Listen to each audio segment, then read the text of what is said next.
Welcome to today's Explainer, where we're going to look at a genuinely mind-bending thought experiment. We always hear about compound interest, right? But today, we're not just looking at growth, we're looking at the actual speed of that growth. Think about this for a second. What if $500 per month did not just grow, but started speeding up? Imagine your standard monthly contribution acting less like a piggy bank you're just dropping coins into, and more like an accelerating engine. Let's break down this $500 monthly habit. To really understand this velocity, we actually have to look backward first.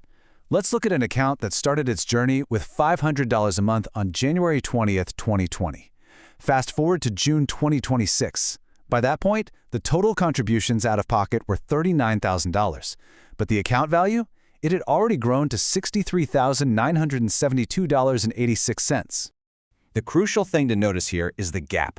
That means almost $25,000 of that total was pure growth above the money the investor actually contributed. You're looking at an account that is basically 2/3 money they deposited and 1/3 money the market just generated for them out of thin air.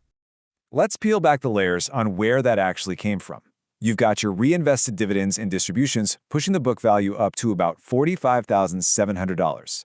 So that's roughly $6,700 added right there, but then the market value completely took off, soaring over $18,000 above that book value. This just brilliantly illustrates what's happening under the hood on a month-to-month basis. While the investor was putting in the work, adding $500 a month, the investments themselves were basically acting like a second worker. They were already adding an average of about $320 a month right alongside the investor's cash. This, right here, is what we mean by the velocity of compounding. At the beginning, the account is mostly built by your monthly contributions. But later, the account balance becomes so large that the investments themselves start doing most of the work. This is exactly why compounding can feel agonizingly slow at first, but becomes incredibly powerful later. So, let's look at speeding up the growth. Now, a quick reality check before we dive into these projections. This is based on a roughly 15% annualized return seen in that early 2020 to 2026 stage. This is not financial advice. The future is never guaranteed, and markets absolutely go up and down. But this perfectly models the mathematical power of compounding if past returns were to continue. Just look at how the total growth completely dwarfs the contributions over time. In year 5, total growth is past the $105,000 mark, easily beating out the $69,000 contributed. And jump down to year 10. We're talking over $300,000 in pure growth on just $99,000 contributed. It's wild. To really visualize that speed, check out this average monthly growth. The investor's contribution stays completely fixed at $500 a month. It never changes. But the average monthly growth from the account itself, it jumps from $855 next year to over $2,300 a month in 10 years. The money is literally out-earning the investor by almost 5 to 1. Now, let's really fast forward to year 30, the year 2050. Let's totally zoom out. If this investor simply keeps their head down and keeps contributing $500 a month for 360 months, well, 30 years of doing that means their total lifetime out-of-pocket contributions would be $180,000.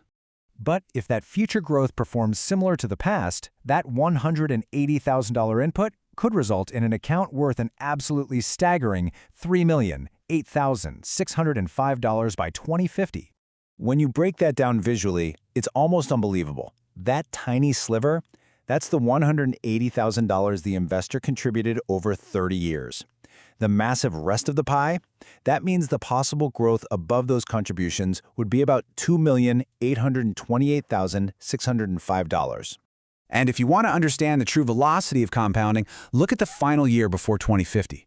During that single year, the investor still just puts in their usual $6,000, but if that same return continued, the account could grow by over $400,000 in 1 year alone. Over $400,000 in growth sitting right next to a $6,000 contribution. Which brings us to the tax-free engine. Now, there's a massive nuance to this if you are investing in Canada.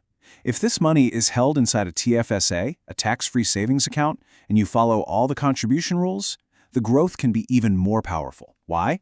Because the investment income and capital gains can generally grow entirely tax-free. You aren't bleeding out a slice of your compound growth to the tax man every year, which lets the velocity max out. So what is the ultimate lesson here? This example shows us an incredibly powerful lesson about patience and wealth. Early on, this account was built by the grind of a monthly habit. But eventually, the math takes over. First, you build the account. Then, over time, the account starts building itself. So I'll leave you with this. If your investments aren't yet out-earning your monthly deposits, are you staying disciplined enough today to build the base that will eventually do all the heavy lifting for you tomorrow? Keep building.